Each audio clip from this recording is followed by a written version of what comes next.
Bonsoir à vous. Bonsoir à vous. Bienvenue dans ce nouvelle capsule marketing. Je suis Ouminak Max Ramel, spécialiste des études de marché chez MM Consulting. Aujourd'hui, je partage avec vous quelques astuces qui vous permettent de définir votre positionnement. Le positionnement, c'est la façon dont une entreprise est perçue dans l'esprit du client, dans l'esprit du consommateur. C'est la façon qui le distingue, qui le différencie de la concurrence. Et vous pouvez avoir un positionnement pour l'entreprise et un positionnement pour chacun de vos produits ou chacun de vos services qui n'ont rien à voir avec le positionnement de l'entreprise.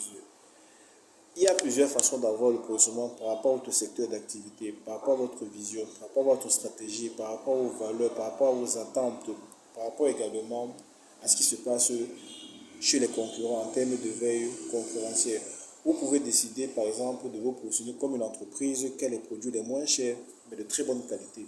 Ça se passe beaucoup plus aujourd'hui au Cameroun avec les supermarchés. Vous avez Bao, vous avez Spar Triumph, vous avez Super, vous avez Santa Lucia, vous avez également Maïma. Tous ces supermarchés-là ont des positionnements bien différents. Aujourd'hui, on a vu avec la venue, par exemple, sans publicité de Bao, qu'il y a beaucoup plus de personnes qui préfèrent aller faire des achats de mass market, peut-être parce que Bao ici, là, a les prix moins chers. Vous avez également Domino. Donc, c'est une thématique sur laquelle je reviendrai plus tard. C'était juste pour faire comprendre que vous êtes capable d'être perçu comme une entreprise qui a des produits de bonne qualité, mais moins chers. Maintenant, vous pouvez décider de vous positionner uniquement sur les avantages de votre offre de service ou bien de votre produit. Pourquoi? Parce que vous avez un produit, un service qui répond à un segment de marché bien précis, mais qui a des avantages que les autres n'ont pas. Je vais prendre un exemple très simple. Beaucoup de gens utilisent la marque de téléphone iPhone. Pourquoi? Parce que les iPhones ont certaines particularités, ont certaines fonctionnalités. Chaque type de téléphone a ses avantages, chaque type d'appareil d'iPhone a ses avantages que les autres marques n'ont pas, comme Samsung, comme Xiaomi ou également comme Tecno. C'est la raison pour laquelle, si vous suivez bien leur communication, vous allez observer que chaque téléphone vient avec sa particularité, avec des fonctions que vous ne retrouvez nulle part ailleurs. Et lorsque cette marque communique, des faits communique et met énormément de budget marketing dans la communication d'un téléphone, spécialement ici là, pour montrer les avantages ou alors les fonctionnalités que a ce téléphone que vous ne retrouvez nulle part. Des fois, on appelle ça aussi créer de la rareté, créer de l'exclusivité. Entre autres, ce que je voudrais faire seulement comprendre, c'est que vous avez la possibilité aussi également de vous positionner sur des avantages que vos concurrents n'ont pas et que vos produits ou alors votre offre ou alors votre service a de particulier qui répondent à un besoin bien précis ici là. De façon simple, de façon résumée, vous êtes capable de vous positionner en termes d'avantages spécifiques que votre produit a par rapport à vos concurrents qu'on ne retrouvera nulle part ailleurs. Vous êtes capable également de vous positionner en termes de qualité de service. Vous êtes capable de vous positionner en termes de qualité de service, ce qui voudrait dire tout simplement que vous avez le meilleur service client, par exemple, qu'on ne retrouve nulle part ailleurs.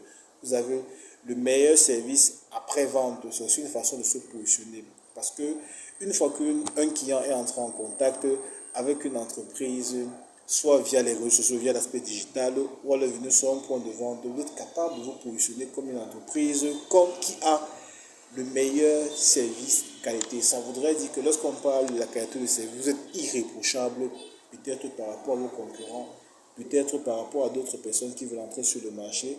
Mais lorsqu'on va parler ici là de la qualité de service, généralement les clients penseront à vous parce que vous aurez mis en place un système de service ou de relation client qui vous permettra de vous différencier de ce que les autres n'ont pas.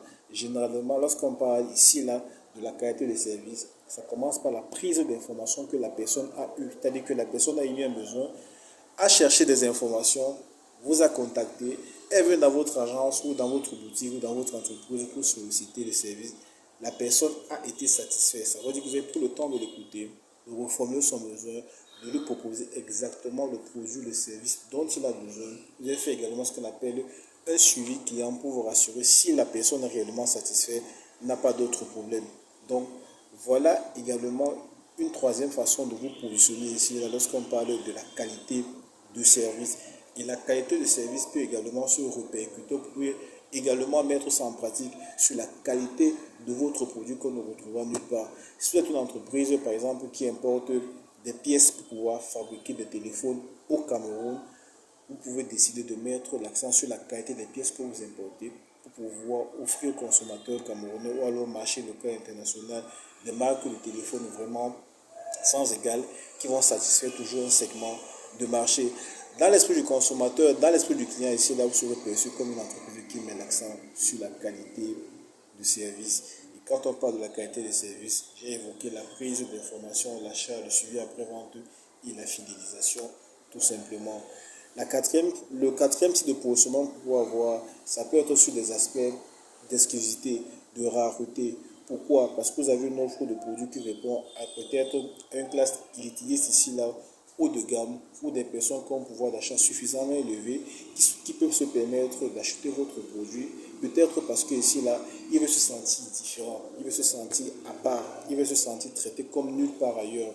Donc, il y a la possibilité également de mettre en place ce processus de positionnement-là dans l'esprit du consommateur afin qu'il se sente différent, qu'il se sente particulier, qu'il se sente exclusif, qu'il se sente un peu comme un leader, comme quelqu'un qui a droit, qui a accès à un type de produit, un type de service, de prestation qu'on ne retrouvera nulle part. Généralement, ça se passe beaucoup plus dans les entreprises qui organisent des événements, des entreprises qui font la high-tech, dans les entreprises qui vendent également des biens, des produits de consommation mass market. Ça dépend de la façon dont vous avez, ça dépend de la vision de votre entreprise, ça dépend de comment vous vous projetez, ça dépend de ce que vous voulez inculquer, de la façon dont vous voulez plus tard être perçu. Un positionnement peut changer plus tard. Pour avoir un positionnement peut-être sur le prix, après vous positionner peut-être plus tard sur l'exclusivité ou alors sur la rareté. Pour avoir un positionnement peut-être de rareté aujourd'hui, et puis demain, après demain, vous devenez un produit de mass market tout en mettant ici un processus bien précis qui va vous permettre de rester de façon constante présente dans l'esprit du consommateur d'une certaine façon. Parce que chaque entreprise a un positionnement qui est bien précis, qu'il utilise, qu'il respecte et qui rentre en accord avec sa stratégie marketing. J'ai répondu ici à une question d'une personne qui me suit, qui m'a posé des questions pour savoir quel type de positionnement qu'il peut avoir. Et je suis parti du fait qu'il y a beaucoup de types de positionnement qu'on est capable d'avoir à partir de l'observation que j'ai faite sur le marché camerounais. Et des explications comme ça, des thématiques comme ça, on peut en développer et proposer d'autres également, d'autres analyses beaucoup plus profondes, beaucoup plus pointues pour davantage édifier les gens, ce qu'on appelle un positionnement et les types de positionnement que vous êtes capable d'avoir. Donc, j'espère que cette capsule vous sera utile. Si vous aimez, pour vous abonner, vous pouvez liker, vous pouvez partager, vous pouvez laisser un commentaire pour nous dire ce que vous en pensez. À très bientôt pour de nouvelles capsules marketing. Ciao.